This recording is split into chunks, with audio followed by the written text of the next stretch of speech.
4월 설교 주제는 하늘 시민입니다.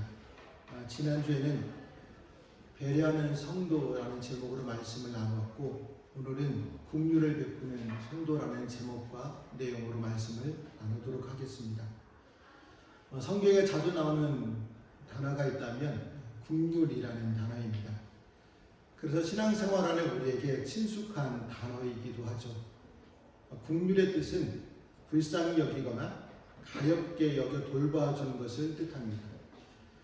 긍휼은 함께 느끼다라는, 타인의 감정을 느끼다라는 라틴어에서 유래되었는데, 긍휼과 비슷한 단어가 자비가 있습니다. 긍휼이라는 단어가 의미하는 것처럼 하나님은 우리가 사회적으로 힘없는 사람을 향해 긍휼의 마음을 갖기 원하십니다. 왜냐하면 우리가 하나님의 긍휼하심으로 구원을 받았기 때문입니다. 그 당시 이스라엘 백성들도 마찬가지였습니다. 애굽에서 종되었을 때 하나님이 베푸신 긍휼로 구원받았습니다.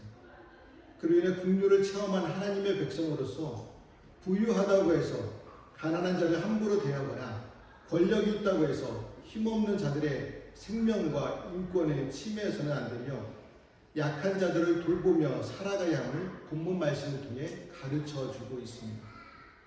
먼저 하나님의 백성은 가난하고 소외된 자의 인권을 보장해 주어야 합니다. 인간으로서 당연히 갖는 기본적인 권리, 인권은 예나 지금이나 중요합니다. 그래서 사람들의 인권에 대해 관심이 참 많이 있죠.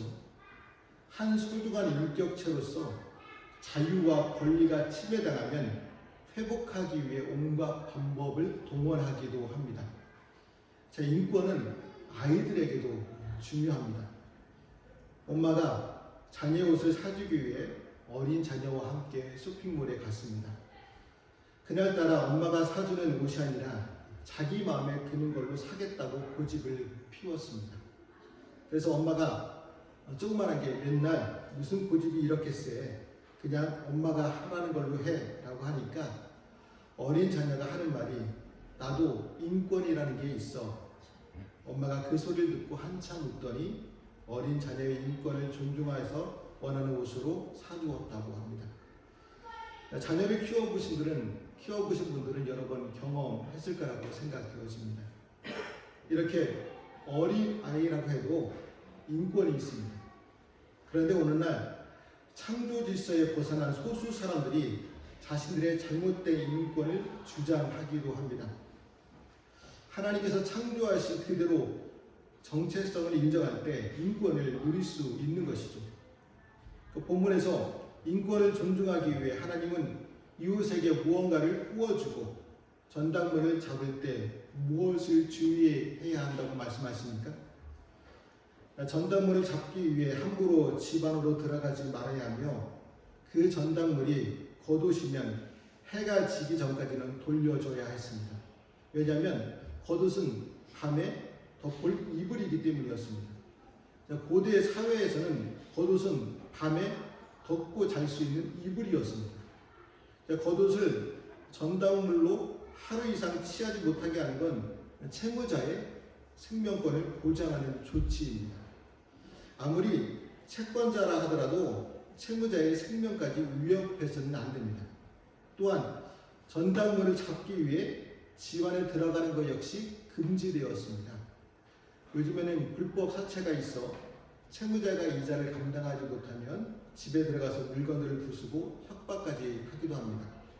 그런데 성경은 아무리 가난한 사람이라도 사생활과 인권을 보호되어야 한다고 말씀합니다. 아무리 사회적으로 높은 위치에 있는 사람이다 하더라도 약한 위치에 있는 사람의 기본 인권을 함부로 침해해서는 안 된다는 것이죠. 그럼에도 불구하고 우리 사회 곳곳에 힘 있는 자가 힘없는 자를 괴롭히는 갑을관계가 만연해 있습니다. 갑을관계가 두드러지게 나타나는 현장은 대기업의 횡포입니다.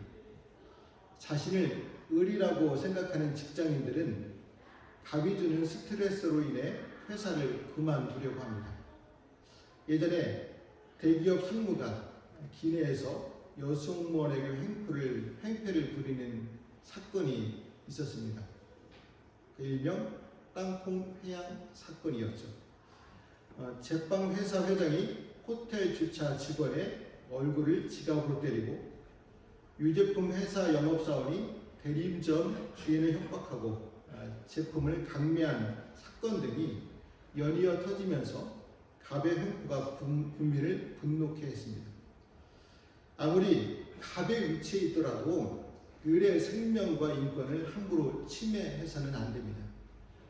사람의 생명을 존중하고 인권을 보장하는 것은 단지 사람에게 동정을 베푸는 것이 아니라 하나님 앞에서 공의의 의무를 다하는 것이 됩니다. 가난한 자에게 품삯을 줄 때에도 미루지 말고 당일 지급해야 합니다. 노동자가 당일 품삯을 받지 않으면 그 가족의 생명이 위태로울 수 있기 때문입니다. 고대 외국인 노동자들이나 일용직은 노예보다 더 취약한 계층이었습니다. 노예는 주인으로부터 최소한 굶주리지 않도록 보장을 받지만 하루 벌어 하루 생활하는 사람들에게는 당일의 품삯이 없으면 자신뿐만 아니라 가족 모두가 생명의 위협을 받았습니다.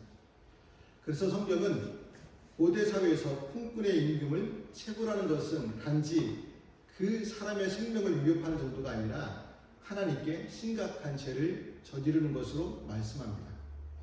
성경은 노동자의 권리가 정당하게 보장되어야 할 것을 말씀해 주십니다. 이처럼 누구에게나 생명을 누리며 살 권리가 보장되어 있어야 합니다. 그 누구도 임금 체불로 인해 불이익을 당해서는 안 됩니다.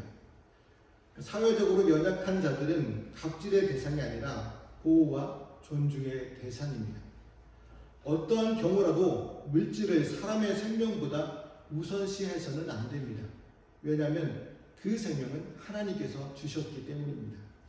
하나님께서 생명을 주셨기에 세상의 그 무엇보다 존귀하게 여겨야 합니다.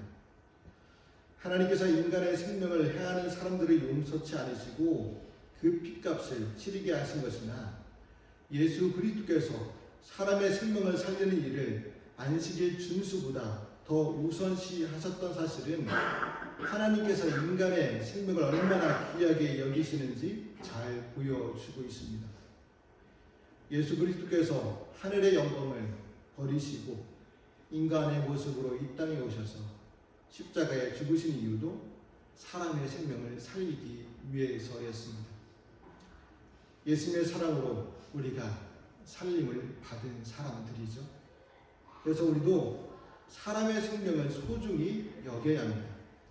한 생명을 천하보다 귀하게 여기며 그 생명을 살리기 위하여 우리가 가진 것을 아낌없이 투자해야 합니다.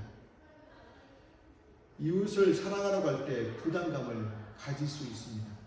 하지만 이웃사랑은 거창한 것이 아니라 먼저 상대방 입장에 서서 그의 형편과 심정을 이해하는 것에서부터 시작됩니다. 만약 상대방의 입장에 서서 형편과 심정을 이해하려 하지 않는다면 자기 생각에 아무리 선한 것을 베푼다 해도 진정한 의미에서 사랑이라고 말할 수는 없습니다. 상대방의 입장을 헤아려 하지 않고 자기 마음대로 상대방을 대하면서 그것을 사랑이라고 말할 수 있겠습니까? 상대방에게 아무리 많은 것을 주고 또 아무리 좋은 것을 준다고 해도 상대방의 형편과 심정을 생각한 것이 아니라면 그것은 사랑이 아니라 단지 자기 만족을 위해 상대방을 괴롭히는 것에 불과합니다. 진정한 사랑이란 오직 상대방의 입장과 처지를 염려하여 조금이라도 피해가 가지 않도록 배려의 마음이 있어야 합니다. 예수님께서 제자들을 사랑하셨을 때 먼저 제자들의 입장에 서서 그들이 얼마나 연약한지를 이해하셨습니다. 그래서 제자들이 대제사장, 서기관들, 장로들에게 사로잡힐 자신을 홀로 버려두고 도망가게 될 것을 아시면서도 제자들을 원망하거나 탓하지 않으셨습니다. 오히려 자신들의 배신으로 낙심하거나 실족하지 않도록 하기 위해 제자들에게 나를 버리고 도망가게 될 것이라는 사실을 미리 말씀해 주셨습니다. 예수님께서는 제자들의 연약함을 아시고 배려하셨습니다. 그래서 제자들은 실패를 극복하고 훌륭한 주님의 일꾼들이 될 수 있었습니다. 이처럼 진정한 사랑이란 바로 상대방의 입장을 먼저 생각하고 배려하는 것이 진정한 사랑입니다. 우리는 형제와 이웃을 사랑한다고 말하기에 앞서 먼저 그들의 입장에 서서 이해하려고 노력해야 합니다. 그래서 형제와 이웃이 웃을 때 함께 웃고 형제와 이웃이 슬플 때 함께 슬퍼해 주어야 합니다. 우리에게 이런 진실한 마음과 사랑이 있을 때 사람들 마음속에 인간의 생명의 존엄성을 심어질 수 있습니다. 우리 교회가 생명을 살리는 귀한 사역을 잘 감당하는 교회가 될 수 있기를 축복합니다. 그러면 이스라엘 백성이 사회적 약자를 함부로 대하지 말아야 하는 이유는 무엇입니까? 우리 17절과 18절 말씀을 같이 읽어보겠습니다. 너는 객이나 고아의 송사를 억울하게 하지 말며 과부의 옷을 전당잡지 말라. 너는 애굽에서 종되었던 일과 내 하나님 여호와께서 너를 거기서 생명하신 것을 기억하라. 이러므로 내가 내게 이 일을 행하라 명령하노라. 그러니까 이스라엘 백성이 사회적 약자를 함부로 압제하지 말아야 하는 이유는 자신들도 애굽에서 노예 생활할 때 하나님으로부터 돌봄을 받았기 때문입니다. 그러니까 이스라엘은 엄밀히 말해서 혈통적 폐쇄 공동체가 아니라 은혜의 개방 공동체였습니다. 그로 인해 하나님은 이스라엘 사회 안에 있는 외국인들도 율법을 지키며 살 수 있게 허락하셨습니다. 하나님의 은혜 아래 있고 율법에 순종하는 자라면 언약 공동체의 일원이 될 수 있었습니다. 자, 외국인이나 고아나 과부의 공통된 특징이 있는데 그들에게는 땅이 없다는 특징이 있습니다. 그러니까 땅이 없으니까 자기의 능력이나 열심과 상관없이 사회적 가난을 경험하는 사람들이 되었습니다. 자, 오늘날에도 부자가 될 수 있는 조건 중 하나가 땅 아니겠습니까? 땅이 많은 사람을 가리켜 땅 부자라고 말합니다. 그 예전에 충남 서산에 간 적이 있었는데 어느 분이 여기서는 돈 자랑하면 안 된다는 이야기를 하셨습니다. 그 이유를 물어보니까 땅 부자가 많은 지역이기 때문에 돈 자랑을 하면 안 된다는 이유를 말씀해 주셨습니다. 자, 우리나라에서 상위 10%에 해당하는 땅 부자들이 전국 개인 소유 면적의 절반을 가지고 있다고 합니다. 그러니까 개인이 가진 땅을 다 합치면 우리나라 절반의 땅을 가지고 있다는 것이죠. 자, 말씀을 준비하면서 세계 땅 부자는 누구일까 궁금하여 검색해 보았습니다. 세계 땅 부자 1위는 누구일 것 같습니까? 세계 땅 부자 1위는 누구일 것 같습니까? 영국의 국왕 찰스 3세와 영국 왕실이었고 2위는 개인이 아니라 카톨릭 교회였습니다. 자, 우리나라를 비롯한 전 세계에 카톨릭 성당이 있는데 그거는 교회 재산이 아니라 다 카톨릭 공유의 재산이라고 합니다. 이렇게 땅이 많으면 많을수록 부자이죠. 그래서 예전에 이런 말도 있었지 않습니까? 조물주 위에 건물주라는 말이 있었습니다. 땅 위에 건물을 세우면 부자라는 뜻입니다. 자, 오늘날에도 땅이 없으면 사회적 약자인데 고대 사회는 더 심했습니다. 땅이 없는 약자들은 농사를 지을 수 없어서 음식을 구할 수가 없었습니다. 만약 이스라엘 사회가 약자들을 외면하는 것은 하나님의 은혜에 반하는 행동을 하는 것입니다. 왜냐하면 여전히 하나님은 사회적 약자들을 국률로 돌보시고 있기 때문입니다. 그래서 이스라엘 백성이 추수할 때 수확물을 다 거두지 말고 일부를 남겨 가난한 사람들이 남은 곡식과 열매를 먹고 살아가게 했습니다. 그러니까 추수할 때 가난한 자를 위해 수확물 일부를 남겨놓는 것은 하나님께서 자신이 받아야 할 몫을 가지고 가난한 자를 직접 챙기신 것을 의미합니다. 그러니까 추수로부터 얻은 수확물 일부는 첫 소산물 또는 11조와 비슷합니다. 그러니까 하나님께서 친히 자신의 몫을 가난한 사람들에게 나눠주신 것이죠. 레위기 19장에서 비슷한 규례와 25장에서는 7년마다 안식년, 50년마다 희년 규례가 나오는데, 안식년이나 희년에 땅을 쉬게 하는 것은 가난한 자를 돕기 위한 목적이 있기 때문입니다.